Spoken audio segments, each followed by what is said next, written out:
Graça e paz, amados irmãos. Hoje eu quero falar com vocês sobre os dízimos. Em primeiro lugar, eu quero que você entenda que os dízimos, eles foram pedidos aos judeus. E não era qualquer judeu que podia receber os dízimos. Somente aquele que fosse descendente da tribo de Levi, e isso por parte de Arão. Não era nem pela parte de Moisés, nem de sua irmã, mas era por parte de Arão. Porque o sacerdócio levita, responsável em receber os dízimos, vinha pela parte de Arão, irmão de Moisés. Sendo assim, para se receber o dízimo é necessário que o indivíduo seja da tribo de Levi. Nenhum outro de nenhuma tribo poderia receber. E mesmo sendo da tribo de Levi, deveria ser sacerdote, olha só, sacerdote vindo da linhagem de Arão. Então era bem específico. Além de ser da tribo de Levi, tinha que ser sacerdote e vir da linhagem de Arão. Porque o levita, pela parte de Arão, ele não tinha herança dentre as demais tribos. Então lhe foi incumbida a missão de manter a casa do Senhor, e por não ter herança, toda a contribuição em dízimos que viriam das outras tribos lhe seria dada por herança. E mais, esse valor não era somente para ele. Ele tinha que repartir com o estrangeiro, com a viúva e com o órfão.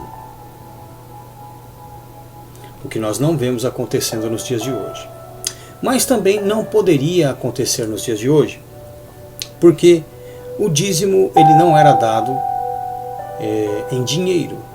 Ele era dado daquilo que os homens produziam no campo, seu gado, suas colheitas.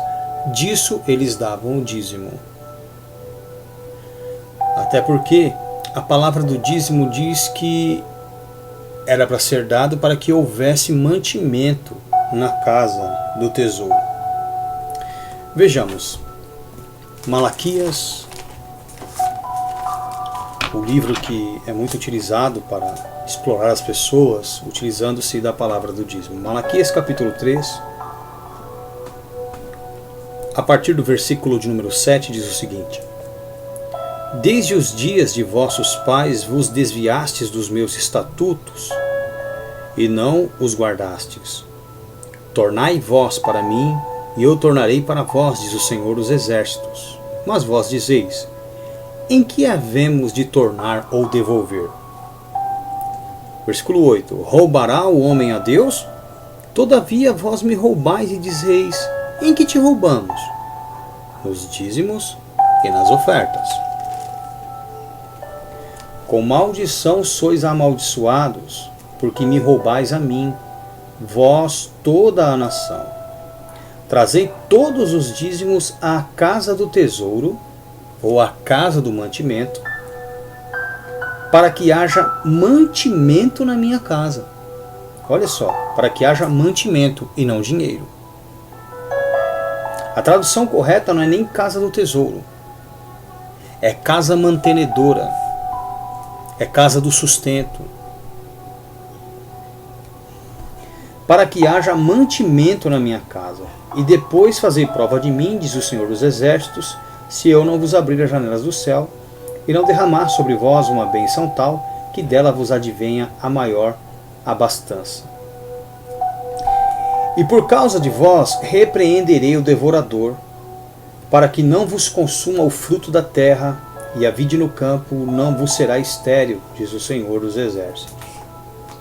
E todas as nações vos chamarão bem-aventurados, porque vós sereis uma terra deleitosa, diz o Senhor dos Exércitos. Muito bem. Vamos entender isso aqui.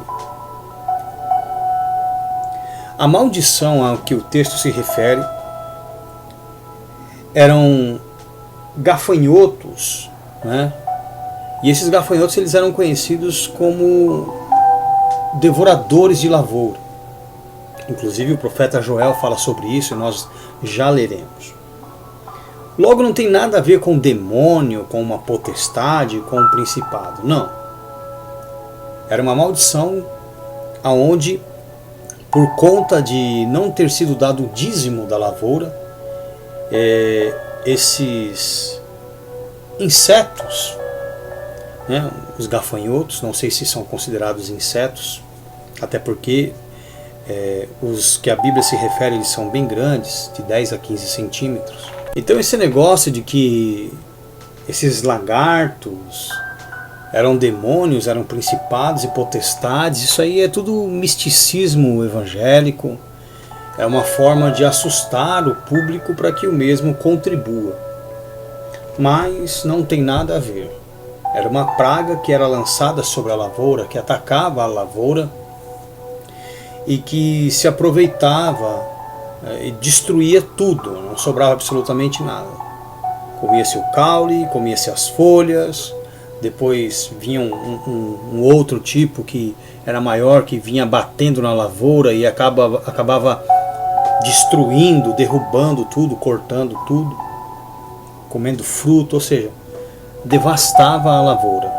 E é óbvio que, devastada a lavoura, cuja palha era usada para alimentar os animais, havia-se também aí a morte dos animais por falta de palha para alimentá-los. Mas enfim, a palavra é muito clara, ela diz, olha, trazei todos os dízimos à casa do tesouro para que haja mantimento.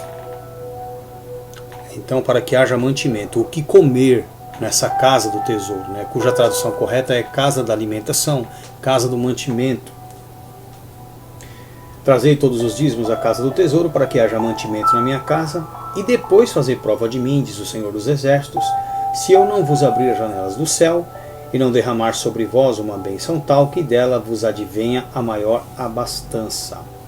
E por causa de vós repreenderei o devorador, para que não vos consuma o fruto da terra, e a vide do campo não vos será estéril, diz o Senhor dos Exércitos. Então, esse devorador era uma praga que assolava a lavoura, que tornava o campo estéril. Não porque não nascesse nada, é porque tudo que se produzia era devorado por essa peste, por essa praga, que era o devorador, que era um gafanhoto. Ok? Inclusive, no livro do profeta Joel, nós encontramos a seguinte informação. A partir do versículo de número 2, diz assim, Joel capítulo 1, 2. Ouvi isto, vós, anciãos, e escutai todos os moradores da terra. Aconteceu isto em vossos dias, ou também nos dias de vossos pais? Fazei sobre isto uma narração a vossos filhos, e vossos filhos a seus filhos, e os filhos destes a outra geração. O que ficou da lagarta, o comeu o gafanhoto. O que ficou do gafanhoto, o comeu a locusta. E o que ficou da locusta, o comeu o pulgão. Então Malaquias e Joel tratam da mesma peste, que veio como se fosse uma espécie de maldição por conta da desobediência, onde não se dava os dízimos que eram usados obrigatoriamente como meio caridoso de se manter o levita, que não herdava dentre as outras tribos, o estrangeiro, para que ele não se tornasse mendigo, um andarilho, faminto e morresse dentre a nação, o órfão e a viúva. Era para se manter os necessitados. Certo? Era para se manter os necessitados. Aí diz assim, olha, Malaquias 3,12. E todas as nações vos chamarão bem-aventurados, porque vós sereis uma terra deleitosa, diz o Senhor dos Exércitos. Então olha só, e todas as nações vos chamarão bem-aventurados. Todas as nações, todos os outros povos chamariam a nação de Israel, a quem foi dada essa lei dos dízimos, de bem-aventurada. Por quê? E terra deleitosa. Por quê? Porque eles estavam sendo obedientes no dízimo nas ofertas, cujo sacerdócio levita, que não tinha herança dentre as outras tribos, vindo pela linhagem de Arão, recebia para mantimento próprio e também para o estrangeiro, o órfão e a viúva, para mantê-los.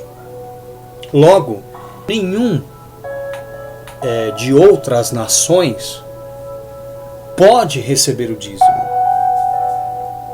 Não o dízimo da lei. Até porque, para se receber, devia ser sacerdote da tribo de Levi.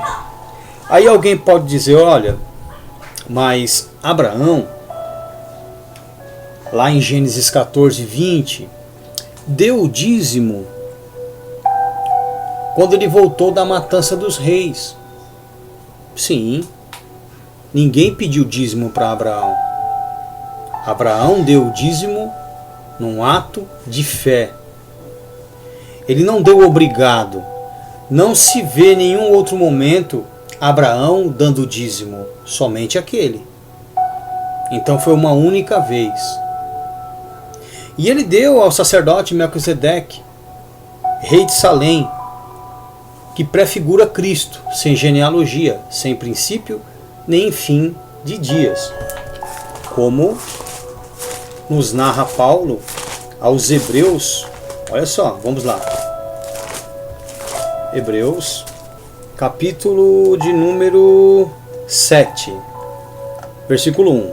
Porque este Melquisedeque era rei de Salém e sacerdote do Deus Altíssimo, e que saiu ao encontro de Abraão quando ele regressava da matança dos reis e o abençoou, a quem também Abraão deu o dízimo de tudo. E primeiramente é por interpretação rei de justiça e depois também rei de Salém, que é rei de paz.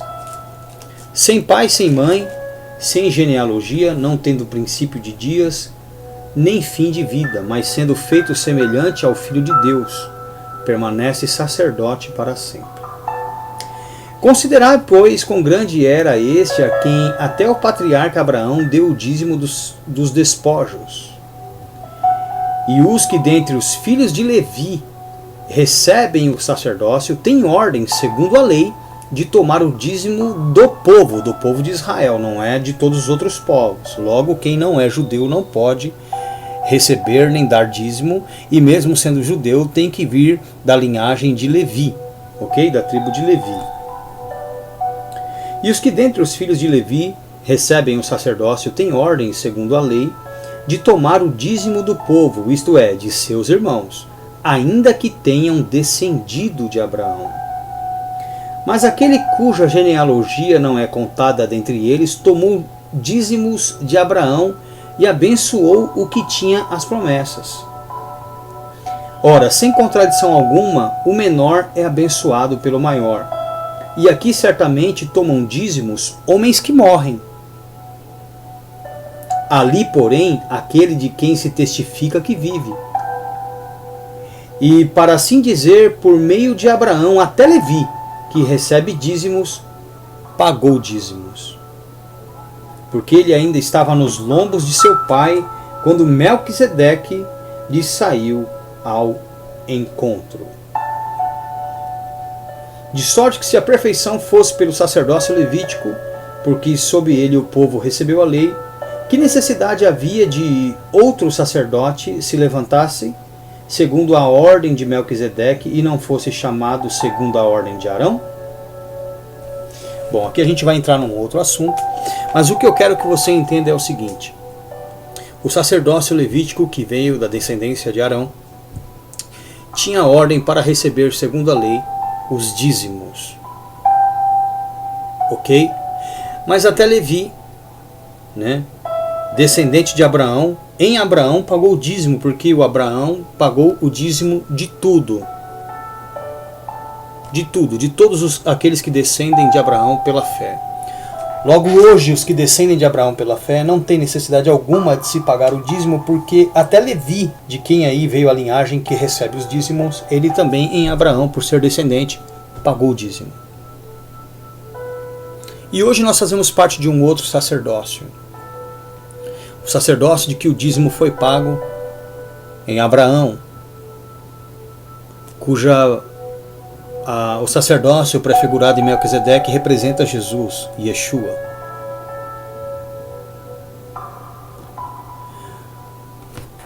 Mas Abraão deu o dízimo? Deu.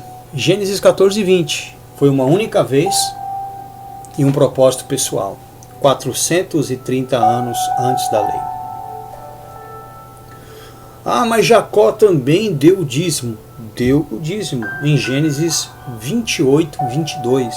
Ali Jacó faz um propósito também pessoal, aonde ele diz que de tudo ele daria ao Senhor o dízimo daquilo que ele possuía. Mas como era dado esse dízimo? Esse dízimo era separado e era oferecido aos necessitados, o que hoje não se faz.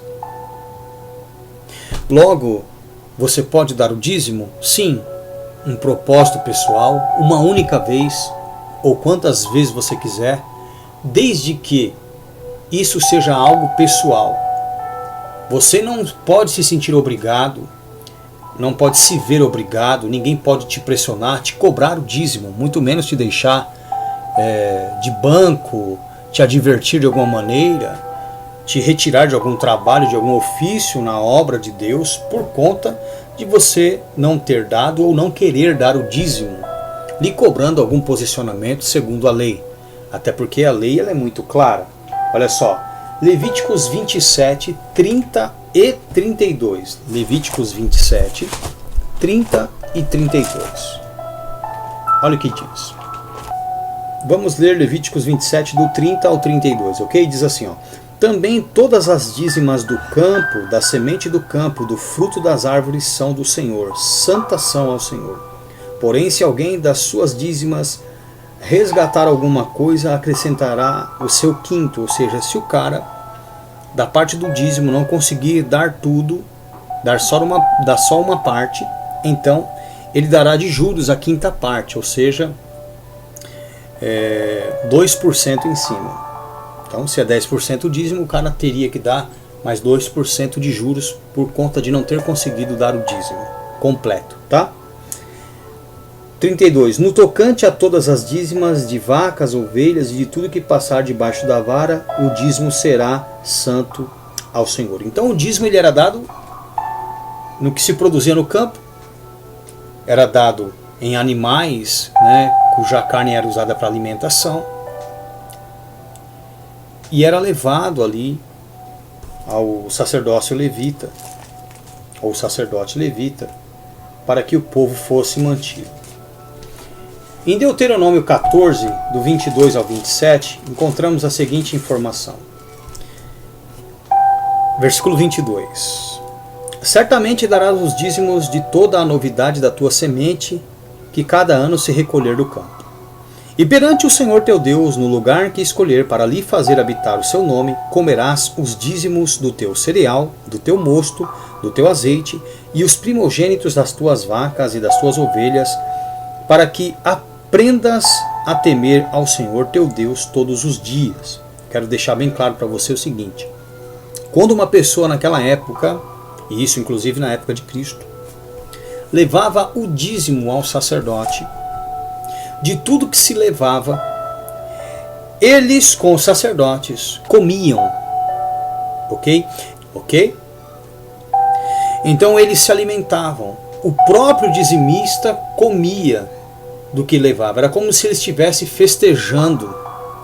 Então daquilo que ele levava, do que ele havia produzido no campo, dos seus animais, das suas crias, levava-se e comiam juntos. Olha que coisa tremenda. Olha só, vou ler novamente. Certamente darás os dízimos de toda a novidade da tua semente, que cada ano se recolher do campo. E perante o Senhor teu Deus, no lugar que escolher para ali fazer habitar o seu nome, comerás os dízimos do teu cereal, do teu mosto, do teu azeite, os primogênitos das tuas vacas e das tuas ovelhas, para que aprendas a temer o Senhor teu Deus todos os dias. Ou seja, comer em comunhão. O dízimo era utilizado para comunhão, para que comessem juntos. E quando o caminho te for tão comprido que o não possas levar por estar longe de ti o lugar que escolher o Senhor teu Deus para ali pôr o seu nome, quando o Senhor teu Deus te tiver abençoado, ou seja, quando você está longe do lugar onde havia a tenda, neste caso aqui, onde você ali servia o sacerdócio com o seu dízimo, onde você mantinha os órfãos e as viúvas e os estrangeiros com o seu dízimo, então o que o indivíduo fazia? Então vende-os, versículo 25, e ata o dinheiro na tua mão, e vai ao lugar que escolher o Senhor teu Deus, ou seja, aquele lugar que Deus te direcionar, e aquele dinheiro darás por tudo o que deseja a tua alma, por vacas e por ovelhas e por vinho, e por bebida forte, e por tudo o que te pedir a tua alma. Come-o ali perante o Senhor teu Deus, e alegra-te tu e a tua casa. Olha que coisa tremenda. Coma toda a sua família. Você está distante para trazer de repente um rebanho, ou carroças com cereais, bebidas, enfim.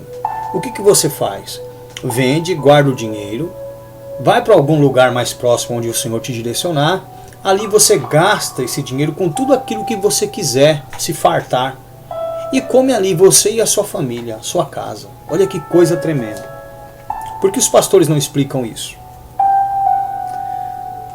27.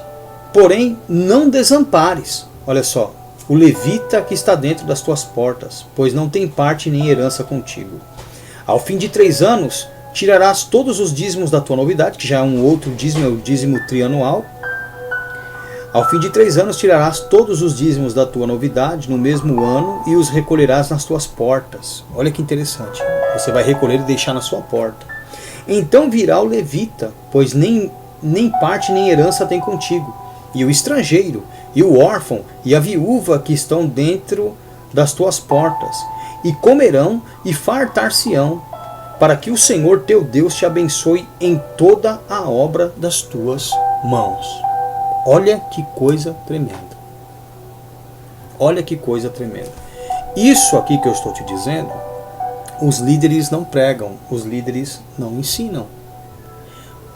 Por quê? Eles recebem o dízimo em dinheiro, o que já é errado, ok? Eles recebem o dízimo. Bom, eles já não poderiam porque eles não fazem parte da linhagem de Arão pela tribo de Levi, certo? Então eles já não poderiam. Até mesmo porque se eles forem de Cristo, fazem parte figurativamente do sacerdócio de Melquisedeque, filhos de Abraão pela fé, e Abraão deu o dízimo de tudo. Até Levi, que recebe o dízimo, nos lombos de Abraão, pagou o dízimo. Olha que coisa. Então quer dizer que esses líderes, eles não são sequer descendentes de Abraão pela fé. Então eles não fazem parte da mesma família, do mesmo credo que a gente. Ok? E até porque, para que você saiba um pouquinho mais, aqui a caridade ela era obrigatória quando esse dízimo forçado ele foi ordenado. Até porque não foi o Deus Pai quem pedira esse dízimo, mas sim os anjos. Porque foram os anjos que deram a lei. Ok? Para forçar a caridade, para forçar o homem a ter compaixão, misericórdia do seu próximo. Já Deus não age assim. Deus, por purificar a consciência do indivíduo, produz nele uma caridade por empatia. Então o indivíduo sente a necessidade de ajudar o seu próximo com aquilo que ele tem. Então ele não precisa de uma lei para lhe obrigar. Ele faz por amor e não por obrigação. Todavia, se eles estão te obrigando, como a lei obrigava, deve ser aplicado, utilizado da maneira correta, para se dividir com o sacerdote, com o estrangeiro, viúva e órfão. E mais, para se receber, ele tem que vir da linhagem de Levi, aí, descendente de Arão. Caso não, você não é obrigado a dar o dízimo. E o dízimo ele não era dado em dinheiro, ele era dado em mantimento do que se produzia. Aí talvez você me diga hoje, só que hoje nós recebemos em dinheiro. E é pedido em dinheiro, é diferente daquela época, é verdade. Você tem toda a razão. Só que naquela época eles vendiam o que tinham e trocavam por ouro, por moedas daquela época. Só para você saber. Ah, mas na época de Moisés não se ouve falar de moedas. Bom, já tinha, tá? Já tinha, mas não se ouvia falar. Beleza, então vamos lá. Você quer dar o seu dízimo em dinheiro? Tá, procura então um pastor que seja descendente da tribo de Levi, descendente de Arão. Tem? Não tem, então você não é obrigado. Ah, mas... Bom, procura onde fica o grande templo de Jerusalém. Tem? Não tem. Ah, tem alguma tenda? Não, também não tem nenhum sacerdote levita com tendas onde você possa levar o valor em dinheiro, assim, vamos dizer assim. Ah, mas mesmo assim, o pastor pede o dízimo, então faz o seguinte, requeira dele a utilização correta. Pergunte para ele onde está o estrangeiro, onde está a viúva, o órfão, o pobre, o carente, o necessitado, para que eu possa, para que o Senhor possa aplicar o dízimo da maneira correta. O que o Senhor tem feito com o dízimo? Muitos são conformados com a ideia de que, olha, o que importa é que eu estou dando, estou fazendo a minha parte. Quanto à utilização, o pastor é que vai dar conta se ele utilizou da maneira correta ou não. Meu amigo, largue de ser idiota. Está te custando alguma coisa. Então, por fé, tem que ser utilizado da maneira correta. Você que é viúva, você que é órfão, você que é estrangeiro, você que tem se dedicado à obra integralmente, você tem o direito, então, por essa ordem pré-figurada, de requerer o seu direito, aonde o que é dado em dízimo e oferta tem que ser dividido contigo, tem que ser usado para te suprir. Isso é o que ordena a lei, caso eles venham utilizar essa lei para eles que são gentios também.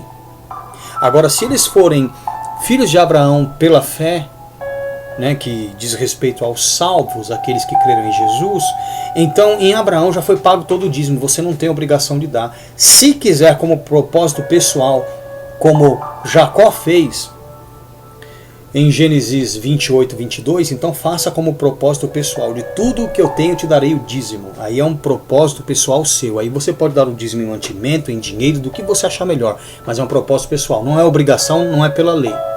Até porque eles dizem que nós não estamos na lei, nós estamos na graça, e querem obrigar vocês a cumprir um mandamento da lei, que é o dízimo, que era exclusivo do povo judeu. Eu não entendo esses caras.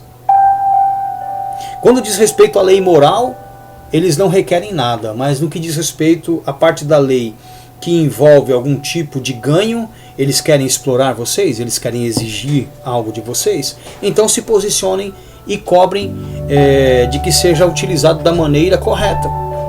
Entenderam, meus amados? Então olha só, vamos lá, Deuteronômio capítulo de número 26, 12 e 13. Quando acabares de dizimar todos os dízimos da tua novidade, no ano terceiro, que é o ano dos dízimos, então o darás ao levita, ao estrangeiro, ao órfão e à viúva, para que comam dentro das tuas portas e se fartem. E dirás perante o Senhor teu Deus: tirei o que é consagrado de minha casa e dei também ao levita e ao estrangeiro e ao órfão e à viúva, conforme todos os teus mandamentos que me tens ordenado. Nada traspassei dos teus mandamentos, nem deles me esqueci. Logo, o dízimo e a oferta é para ser utilizado para sustento, para se manter o sacerdote, a viúva, o órfão e o estrangeiro. Se eles não estão utilizando dessa maneira o dízimo, para que eles pedem dízimo então, se eles não estão utilizando da maneira correta? E você, movido pelo temor, pela pressão que eles aplicam, pela cobrança, pelas maldições, porque eles usam o gafanhoto como migrador, devorador, destruidor, como se eles fossem demônios, pragas, pestes que vão acabar com as suas finanças, acabar com tudo aquilo que você tem. Inclusive vem ameaças tão terríveis, como por exemplo eu já ouvi, dizendo: olha, seu filho está doente porque você não deu dízimo. olha, o que você não deu de dízimo, você está gastando aí, pagando conta, você não sabe para onde vai esse dinheiro, e é enfermidade que vem, é doença grave, é câncer, não sei o que e tal. Meu amigo, a coisa é tão feia, a pessoa fica com tanto medo. Meu querido, se for para você entrar na igreja para você se sentir amaldiçoado, não vai. Eles deveriam utilizar o dinheiro que é dado para te manter, para te ajudar. Você sabia disso? Agora vamos entrar em uma outra questão acerca do dinheiro que é dado na igreja, né? Já que eles pedem o dízimo em dinheiro, por que eles não utilizam dessa maneira aqui? Olha o que acontecia em Atos dos Apóstolos na igreja. Atos capítulo de número 2. Versículo de número 42 em diante. Diz assim: E perseveravam na doutrina dos apóstolos, e na comunhão, e no partir do pão, e nas orações. Em cada alma havia temor, e muitas maravilhas e sinais se faziam pelos apóstolos. Todos os que criam estavam juntos, e tinham tudo em comum. Você tem tudo em comum com o seu pastor? Ele compartilha com você o carro dele? Ou se você estiver desabrigado, a casa dele? Ou se você estiver necessitado, o que ele tem em sua despensa? Não? Então tem alguma coisa de errado com a igreja que você está indo, não é verdade? Vendiam suas propriedades e fazendas e repartiam com todos segundo cada um tinha necessidade. Então, o que as pessoas vendiam era levado aos líderes e estes repartiam com cada um segundo cada um tinha necessidade. Capítulo 4. Não havia, pois, entre eles necessitado algum, porque todos os que possuíam herdades ou casas, vendendo-as, traziam o preço do que fora vendido e o depositavam aos pés dos apóstolos, e repartia-se a cada um segundo a necessidade que cada um tinha. Peça para esses líderes que façam isso com os dízimos, porque o dízimo não é para enriquecimento do líder. O dízimo é para ajudar os necessitados. E se dentre esses necessitados se enquadrar algum líder, então que ele possa ser mantido, desde que o mesmo se dedique integralmente à obra, como se fazia o sacerdote levita, onde ele era obreiro em tempo integral na obra de Deus. Ok? Então essa foi uma palavra sobre os dízimos e as ofertas para te esclarecer, para que você não seja mais enganado, ludibriado por esses lobos devoradores, por esses ladrões. O dízimo, ele foi requerido ao povo judeu. Quem pode receber o dízimo? Um levita descendente de Arão, sacerdote. O dízimo era utilizado para o quê? Para manter o sacerdote, o estrangeiro, o órfão e a viúva, os necessitados de um modo geral. E o que era levado em dízimo era mantimentos, o que se produzia, agricultura, lavoura, o gado era levado em dízimo. O que levava esse dízimo, ele levava e comia junto com eles. Olha que interessante, eles comiam ali juntos, então era usado para comunhão. Era forçado, era obrigatório, sim, mas era usado para manter os necessitados. Dentre eles estava o levita, que não era com as outras tribos. Logo ele era mantido. Mas não era para enriquecimento próprio. Ele era mantido assim como era a viúva, o órfão e o estrangeiro. E o que levava o dízimo se fartava, comia com eles. É como se eles estivessem festejando aquele momento em que se entregava o que o indivíduo tinha. Os 10% do que ele produzia, fosse animal ou fosse lavoura. Vocês entenderam isso? Não era utilizado como hoje você vê. E quando houve um roubo, né, da parte ali dos sacerdotes ali, como a gente vê em Malaquias, onde inclusive o povo, né, sonegava os dízimos, digamos assim, o que acontecia? Vinha uma peste enviada pelos anjos na lavoura do indivíduo transgressor e consumia tudo que ele produzia. Então o devorador, migrador, destruidor não é demônio, é uma peste que era enviada, uma praga como uma maldição, era enviada e devorava a lavoura. Mas isso era naquela época exclusivamente para quem dava o dízimo para o sacerdócio levita, que estava roubando, então o povo também roubava e tinha essa maldição. Isso não serve para você porque você é gentil, porque você está aqui ou em qualquer outra parte do mundo que não seja descendente do povo judeu. E mesmo os descendentes, como eu sou desobrigado de dar, até porque pela fé Abraão recebeu o dízimo da tribo de Levi. Então eu, como sou descendente de Abraão pela fé, por intermédio de Yeshua, de Jesus Cristo, que é a figura de Melquisedeque, rei de Salém, já foi pago o meu dízimo. Então, se eu for dar o dízimo, é de um propósito pessoal, onde eu posso dar do que eu quiser. Não só 10%, mas qualquer valor. Mas é pessoal, é intransferível. Eu não posso requerer de ninguém, eu não posso cobrar de ninguém que os tais façam o mesmo. Até porque o dízimo prova que o indivíduo não tem caridade. Porque o caridoso não precisa de uma lei para ser generoso. Ele é generoso porque ele é convertido, ele é generoso porque Deus mora em seu coração, porque ele é cheio do Espírito Santo, porque ele entendeu o Evangelho. Tá bom? Deus abençoe a sua vida, fique na paz e compartilhe esse áudio para que outras pessoas possam também se libertar dessas maldições, né, que foram aí implantadas nas igrejas de forma distorcida por esses exploradores, esses lobos que se utilizam de forma totalmente distorcida da palavra para explorar aí os incautos, os inocentes, aqueles que não têm intimidade com as Escrituras. Deus abençoe sua vida e fique na paz.